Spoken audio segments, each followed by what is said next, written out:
everybody, it's Randy from Randy's Crafty Creations, and I wanted to bring to you today a comparison video. I just went ahead and ordered and got in the Tim Holtz tonic stamp platform. So I wanted to show that to you, and I wanted to compare it against my MISTI. Now this one is the mini MISTI. I have it in both sizes, the mini and the regular size. I keep the mini on my craft table because it works for me the best. So I'm going to compare it against the two as far as function goes. Again, I know they're two different sizes, but functionality is going to be the same with what we're going to do today. So let's go ahead and get started. I already unboxed mine. I already used it. So this is the box that it comes in. And I wanted to show you, and if you slide this open, it comes in this nice box with padding on it. I love it. It's about $35. First I want to say I am a consumer. I paid full retail for the products that I'm going to compare for you today, and the comparison that I'm doing for you today is my opinion and my opinion alone. I was not asked by anybody except for my customers. I'm a Stampin' Up! Demonstrator, so my customers have asked me to review them, but I am in no way affiliated with Tonic Studios or My Sweet Petunia. So this is strictly I bought them retail, and I'm giving you my opinion comparison video. Your opinion may differ from mine, and that's great. But I just wanted to say that the last time I did a comparison video, people thought I had worked for the companies that I was doing the video to. I don't. Like I said, I am a consumer. I paid full retail, and these are just my views. So let's go ahead and get started. So you have your MISTI, and your MISTI comes with round magnets. Okay, I put duct tape on mine so that if they break, they still stay. The pieces still stay together. I also ordered off of eBay this bar magnet, which I like a lot. It's nice and thin, but it holds my paper well. And then I cut a piece of craft sheet that I put inside my stamp platform, my MISTI. I also cut one to go inside my Tim Holtz platform, which I'll show you in a little bit, just so that if I'm messy, I can clean it up real easily. So anyhow, this is my MISTI. Let me go ahead and put this aside for just a second. And let me pull out my Tim Holtz one. All right, so the Tim Holtz one, I love the size. It's 8.5 by 8.5. For my stamp table, it's a little bit big. So if I'm going to stamp somewhere else, or if I'm going to use it for a lot of things, I'm going to stamp somewhere else. Anyway, the first side, this says rubber. So if it says rubber and it's the part that's on top, that's where you're going to put your rubber stamp. Okay, when you go to stamp. When you flip it up and you turn it around and it says clear, okay, that's the side that you're going to use your clear stamps on. So I'm going to show you. This is a plastic platform. It's got foam on the back so it doesn't slip. Okay, and when you lift this up and turn it around, come on, there we go, and turn it around, it just glides back into the hinges. Now, I was watching the CHA video on it, and I thought it clicked in, okay? I thought it stuck. What I found yesterday when I was using this, as I would lift it up to stamp, I'd accidentally pull it out because it doesn't have any resistance. When it's in the right position, it just glides in and out. I don't know if you can see that. So for me, that concerns me a bit because I tend to not open my press all the way when I'm working. I tend to open it just enough to pull my paper out, put a new piece of paper in. And like I said, I found that I was just pulling this out a lot yesterday. So I wish it clicked in, or I wish it had a little bit of magnetic resistance, because this is metal, to hold it in. But I do like that the grid is molded onto the plastic, and I do like the weight of it. Okay, so this is our first side. That's the rubber. I'm going to go ahead and turn it over to the clear. And I'm sorry, while I'm filming, I have to do it this way so I can open it all the way up. It will open all the way flat, which is why it doesn't work on for me, on my stamping surface, because I need something that doesn't open up all the way. But anyhow, so I'm going to use it sideways. It's fine. All right, so I have my magnets. I'm going to put down my piece of cardstock, and then I'm going to show you some stamping with a 3-step stamp, because that's mostly what I use it for. Okay, Let me put that there so it's in the camera. All right, and the 3-step stamp that I am using today is from Stampin' Up, and it is called Fabulous Flamingo. Okay, and you stamp the flamingo in 3 stages. You can add the legs and do 4 stages. So let me go ahead and get started. This is our stamp set. Okay, and let me show you what I did. So I made this card, and you can see I got it all laid nice, all nicely, right? And then you can see this one, and I stamped it, and I laid it nicely. I still got it. And then you can see this one, and I missed, and I was just using our regular Stampin' Up blocks. So for 3-step stamping, I find that a stamp press is really helpful, because I would have been a whole lot more on target with this one if I had not, if I had the stamp press. But anyhow, let me go ahead and show you how it works.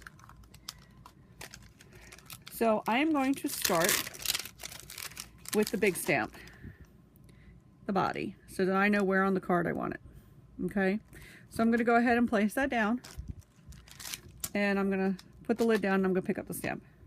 All right, so let's go ahead and stamp on the platform as is and see how the impression is. Let's ink it up. Okay, I got it on the platform, not a problem. I'm going to go ahead and use my chamois, wipe it up. All right, and let's stamp it. Okay, I'm just applying the same amount of pressure that I would apply using when I do my MISTI, and pull it up. Okay, so a section didn't stamp. The Tim Holtz one doesn't come with an option to be able to add, or does not come with the option for a piece of foam.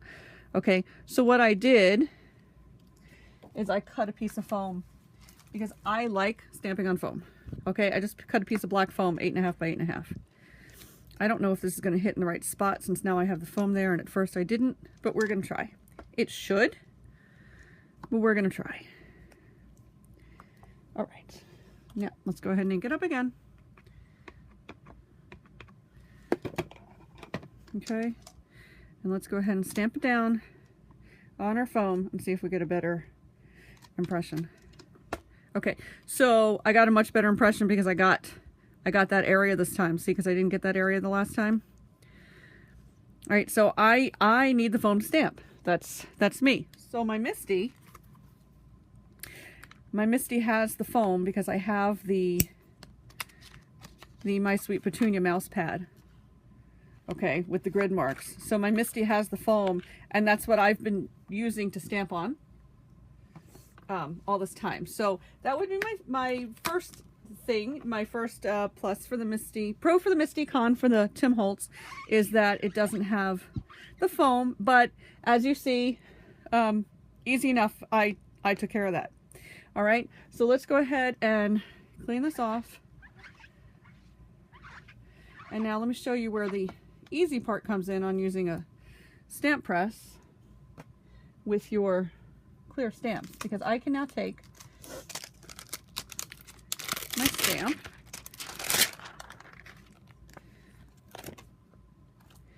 and I can lay it on the area that I know I need to cover.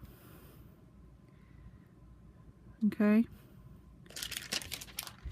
and then I will close my lid and I'll pick up the stamp. All right, let me fix my piece of cardstock. Oh, excuse me. Okay, so I fixed my piece of cardstock. I started with a sneezing fit. I apologize. That's why I edited that section out. So all I do is fix my cardstock, and then I grabbed a lighter ink, which is powder pink, and I'm going to ink up that section. All right, and then we're going to place that down, and it's going to stamp exactly where we placed it. And I'm going to put it up so now we can see that the body of the flamingo is in the right spot, because we did it with the press. Okay, so let's clean that off, and we'll move that. And then the next stamp that we're going to stick down is going to be our body outline. Okay, and again, we're going to lay it down to where we know it's supposed to be, because we can see it. Okay, and I'm going to do that body outline again in the berry burst. So I picked it up with my press, Let me go ahead and ink it up.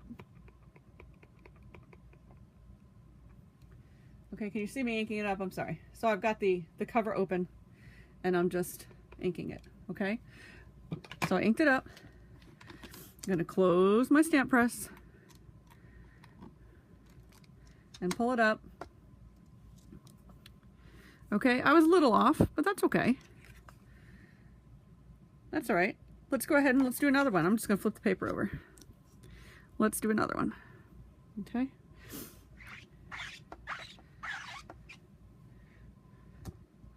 All right, so let me put this over here. Grab my body again. All right, let's lay our body down here. Let's pick it up. Let's ink it up.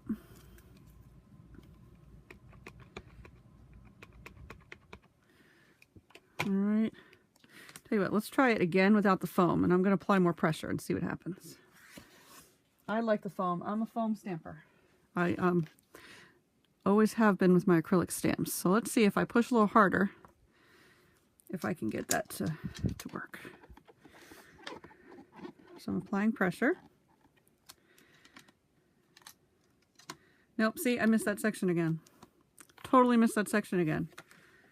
You see that? All right, let's get another piece of paper. Bring my foam back.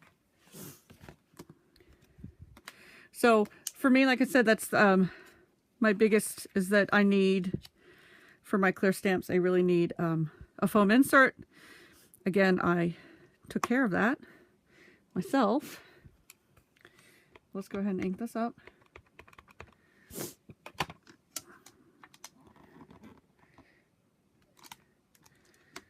Great. Okay. Leave that there. Pull that stamp off. Let me clean it real quick. I just used my stamp chamois, which is water on it. It's very, you can see, it's well loved. Very dirty. All right. This is the one that we're going to put in powder pink. So let's go ahead and lay it on there and see where we want it to be. Okay. Let's pick it up. All right. Let me get the powder pink.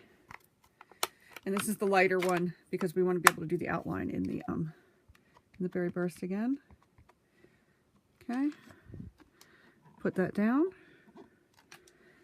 Nice. Exactly where it's supposed to be because we have our stamp press. So if I were making multiples of these, I would do all of the bodies, with the legs. And then I would come back and I would do this powder pink section on all of them. And then I would set up the last one and then go back and do all those. And because I'm placing it in the same spot each time, my cards will look the same. They'll still have that homemade look, but they'll be a little more uniform. Let's go ahead and ink that up again and stamp that down. Nice, nice, nice. All right, so I got it again. So I didn't end up with this from a block. I did that with the stamp press. So I like that. All right, so let me go ahead and let me move this aside. Let me collect these stamps because I don't want to lose anything. And I will clean them up later. So let me go ahead and move these over. And then I'm going to get out a rubber stamp. So these are clear mount stamps. Move my magnets. Makes it nice. They just attracted each other and it makes it nice with the duct tape them apart. All right, so I'm going to move my foam out of the way.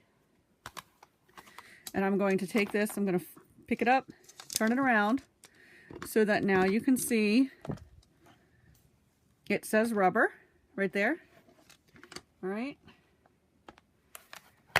We lean that there. So I'm going to use floral statements. And this is a big stamp set. So the press is nice for this because when you lay it down, you can hold it in place and really make sure that you've got the right amount of pressure on it without your paper slipping.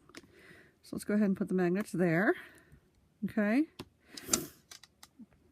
All right, and we're going to do this still in the berry burst because it's what's on my table.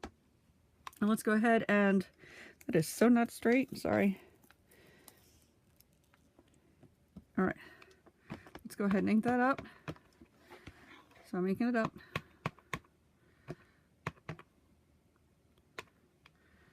Okay. Oh, some spots. All right. Gonna go ahead and push it down. Pick it up.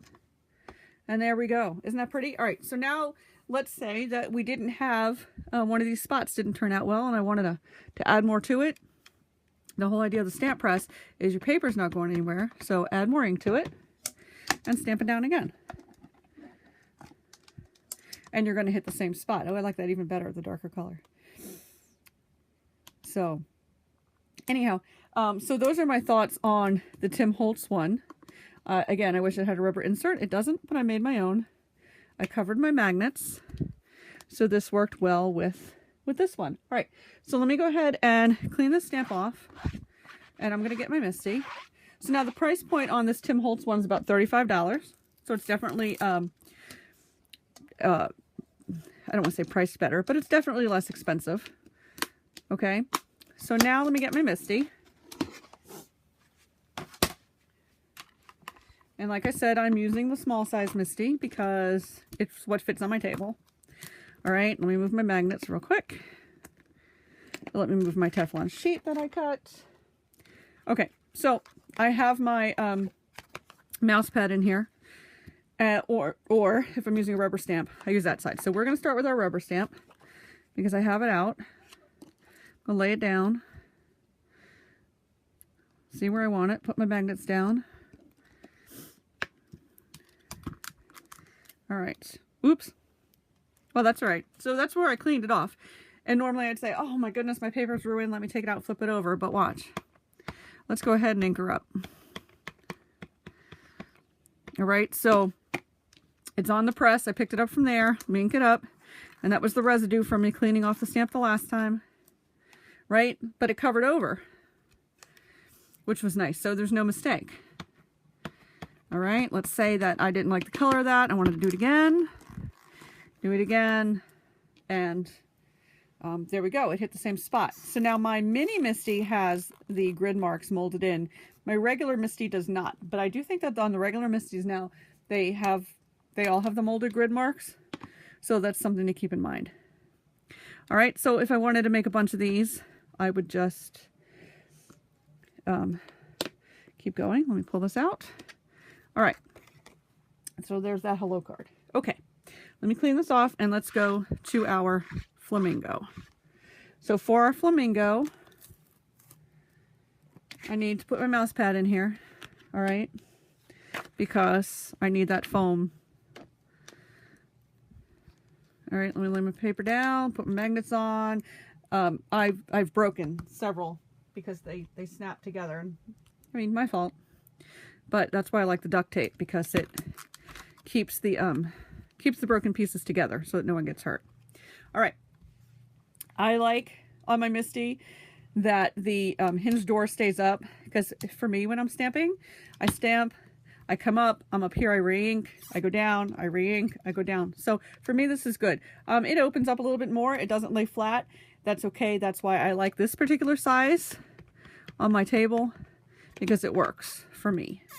All right, so let me stamp my Flamingo, push it down. Okay, this is a long one, so we want to make sure that all the area is taken care of. Lift that up. Okay, wonderful. So let's clean this off. Put this aside. All right, and let's get our next one, and that's the one that we're going to use our powder pink.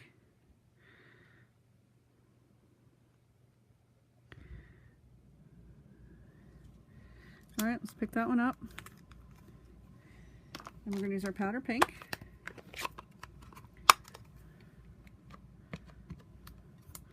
All right, let's stamp that down. Great. Leave that there. All right, let me clean that off just a little bit. All right, and now let's use our, did I clean it? Sort of. Okay, now let's use this as our top piece. Lay that on there, pick it up, All right, with our berry burst again. Let's stamp it down. All right, not bad.